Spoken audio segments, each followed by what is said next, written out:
Good morning. কেমন আছো সবাই? আশা করছি সবাই ভালো আছো, সুস্থ আছো।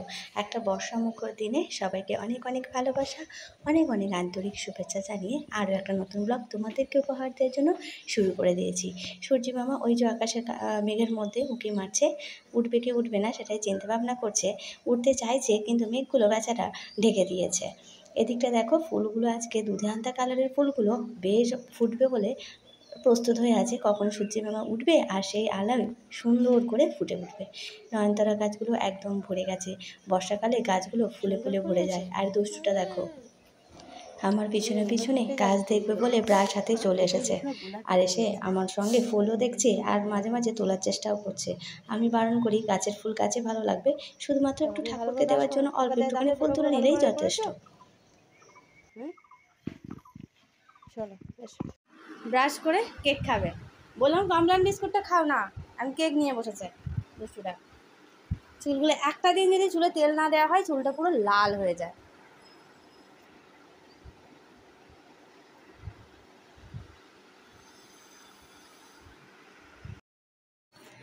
বাবু এদিকে কাজে বেরিয়ে যাবে আর ওই গ্যাসের সিলিন্ডারটা নিতে ভুলে গেছে।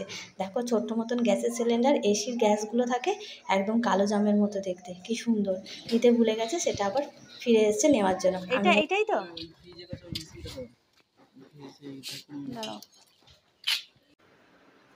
চলো, বাবু তো বাবুর কাজে বেরিয়ে চলে গেল, ওকে তো যেতেই হবে। আর আমি আমার কাজে লেগে পড়লাম। আমাদের কাজ মানে ঘরকন্নার কাজ। বাসন মাজো, ঘর মোছো, ঝাড় দাও, রান্না করো, মেয়ে দেখো, মেয়েকে পড়াও, কত কাজ। আজ হচ্ছে শুক্রবার, আজকে স্কুল নেই। সপ্তাহে 3 দিন করে হয়, মঙ্গল, বৃহস্পতি আর শনি। তো অন্য দিনগুলো চাপ থাকে না, ওই জন্য ধীরে সুস্থেই করি। তো রান্নাটা কি করব আজকে ভাবতে ভাবতেই সময় চলে গেল। যে রান্না নিয়ে কি সমস্যা। এই যে উচ্ছে কেটে নিয়েছি, 2টো উচ্ছে ছিল, উচ্ছের সাথে একটু আলু দেবো। শুধু উচ্ছে ভাজা যেন ভালো লাগে না, সঙ্গে একটু আলু থাকলে তার স্বাদটাই যেন অন্য রকমের হয়ে যায়। তোমাদের কার কার ভালো লাগে এই উচ্ছে আলু ভাজা অবশ্যই কমেন্ট করে জানাবে। আমার তো এই হলে আর কিছুই লাগে না। যাই হোক, ওইটা কেটে নিয়েছি। এদিকে আলুগুলোও কেটে নেব। আর আছে আমড়া। সেই আমড়াগুলো নিয়ে এসেছিলাম, আগের দিনে টক করেছিলাম। ওরে বাবা, আমরা যে কী টক, কতগুলো চিনি লেগেছে আগের দিনে মানে চাটনি করতে। যাই হোক, আজকের বলেছে ডাল করতে, ডাল বলছি সরি, আমড়া দিয়ে ডাল করতে বলেছে, টক ডাল খাবে। তো আজকে 4টেই দেবো, দেখি কেমন টক হয়। বেশি টক হলে আবার ডাল খাওয়া যাবে না।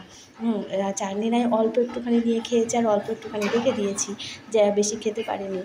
আর ডাল তো আর রাখা যাবে না, তো সেই কারণেই ভাবছি এই 4টেই নিয়ে এসেছি, এই 4টেই দেবো, দেখা যাক কেমন হয়। আর বলেছে পাতলা করে করতে। আর ওদের বাড়িতে আমি আগে যতবারই ডাল খেয়েছি ওরা ঘন করে রান্না করতো, সেই জন্য আমি ঘন করেই করি। কিন্তু আবার আগের দিনে বলছে এই ডাল আবার পাতলা হলে ভালো হয়, কখন যে কী বলে ওদের বোঝা মুশকিল। এই জন্য রান্না হয়ে গেছে একদম পাতলা করে। আমরা দিয়ে দেখো 4টে আমরা দিয়ে ডাল করে নিয়েছি। আর এদিকটায় করেছি আলু ভাতে দিয়ে দিয়েছি, বাড়িতে আলু ভাতেটা মাখবো, পেঁয়াজ লঙ্কা ভেজে নিয়েছি। আর এদিকটায় উচ্ছে ভাজা করেছি আর মামার জন্য একটা ডিম সেদ্ধ দিয়েছি, কারণ ও তো আর এত কিছু খেতে পারবে না, তো সেই কারণে। আর এদিকে দেখতে দেখতে দেখো একদম বৃষ্টি মানে আসবো করে বৃষ্টিটা চলে এলো। আকাশটা একদম কালো মেঘে পুরো মুখটা বাঁকিয়ে রয়েছে। বলছে যে অনেক দিন পরে এলাম, আর তো ছাড়ছি না। দেখো বেশ জোরে বৃষ্টিও শুরু হয়েছে। বৃষ্টির জল পেয়ে সমস্ত গাছগুলো এত সুন্দর করে সজীব হয়ে উঠেছে, কী বলবো। দেখো ওখানে ছোট্ট ছোট্ট তুলসী গাছগুলো নিচেও হয়েছিল, তো বৃষ্টির জল পেয়ে আরও সুন্দর করে হয়েছে, দেখতে বেশ ভালো লাগে। আর এদিকটায় আমি দাঁড়িয়ে রয়েছি, এখনও পর্যন্ত খাওয়া হয়নি। মামাকে খাইয়ে আর ঘুম পাড়িয়ে দিয়েছি, ও ঘুমিয়ে গেছে।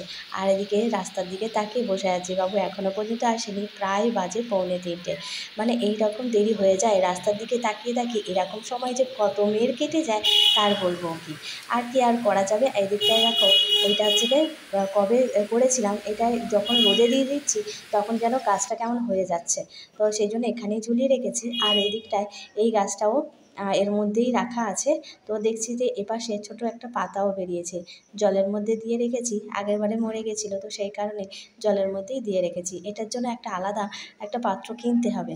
কিনবো করে হয়ে ওঠে না, আর একা একা যেতে ভালোও লাগে না, আর ঠিক টাইমও হয় না বাবুর সাথে একসঙ্গে বেরোনোর। তো যখন বার হই তখন তার কাজ সেরে চলে আসি। এদিকে একটু ছাদেও এলাম, ছাদে না এলে আবার ভালোও লাগে না, এত জোরে বৃষ্টি হচ্ছে।